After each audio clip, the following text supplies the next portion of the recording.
سابق وزیر اور BRS رکن اسمبلی ہریش راؤ نے ہفتے کے روز چیف منسٹر ریونت ریڈی پر تلنگانہ کے عوام کو وعدوں کے نفاذ پر گمراہ کرنے پر سخت تنقید کی۔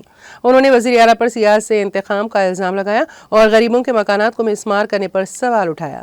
ہریش راؤ نے روشنی ڈالی کہ BRS حکومت نے پچھلے 9 سالوں میں 1,61,000 آسامیاں پر کی ہیں اور یہ بدقسمتی کی بات ہے کہ تقرریوں کے بارے میں غلط پروپیگنڈا کیا جا رہا ہے۔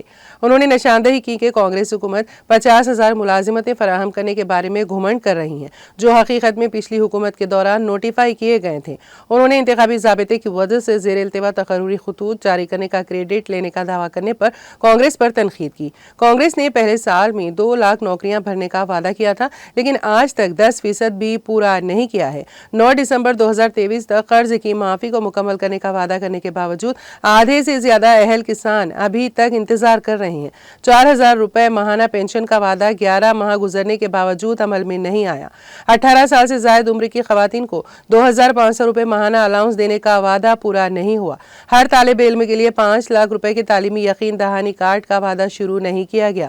ہر فصل کے لیے بونس کا وعدہ صرف چند اقسام تک محدود رہا ہے۔ کلیانہ لکشمی کے مستحقین کے لیے 1 تولہ سونا دینے کا وعدہ پورا نہیں ہوا۔ طالبات کے لیے الیکٹرک گاڑیوں کے وعدے کو پورا نہیں کیا گیا۔